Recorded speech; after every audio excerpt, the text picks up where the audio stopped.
Nepal, home to 30 million people in high mountains, is challenged by its rugged terrain that threatens its road network and network users. Many, like Harish, have been stuck in this traffic jam for several hours. The geohazard threat to Nepal's roads is as serious as it appears to be. South Asian countries, 6 of them located in the seismically active Himalayan Hindu Kush belt, face frequent disasters. Earthquakes, slow failures, landslides, heavy rainfall caused long-term disruption of transport systems in this region, resulting in economic setback and loss of life. Building a resilient transport system, while it is an enormous challenge, it is also a development necessity for these countries. We are in Kathmandu at the second South-to-South workshop of the Building Resilience to Landslides and Geo-hazard Risk in the South Asian Region program. The program was launched in 2016 to support policy makers, road builders and technical agencies. In 2016, experts gathered to share knowledge and experiences in geohazard risk assessment and risk management in transport sector. At the second workshop, experts gathered to discuss resilient road asset management and disaster preparedness in road transport.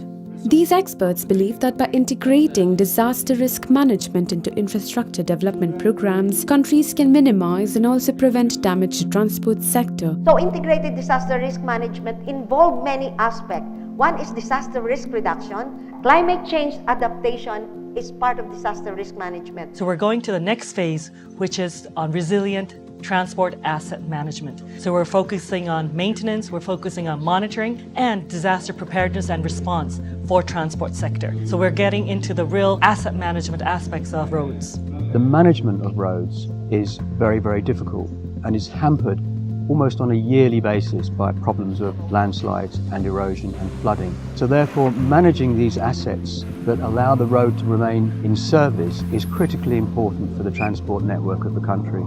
One of the key aspects of this workshop was to share knowledge and experience on how the countries incorporate risk assessment and risk management in their transport projects. The members shared the progress made on their country action plan from 2016 and presented action plan for 2017 and 18. Experts in resilient road asset management and disaster preparedness provided practical solutions to participants. Decisions come down to money, and that comes down to prioritization and being clear on what you want in the end for resilience. My view on preparedness is that there is a clear system in place of responsibilities running from national level right down through province, district and community level. And there are focal people within that system who have responsibilities for reporting the disaster and identifying a way forward for clearing access, rescue or evacuation. The participants travelled to 2 sections of the 160-kilometre Sinduli Road to observe the various aspects of geotechnical and bioengineering, monitoring, operation and maintenance.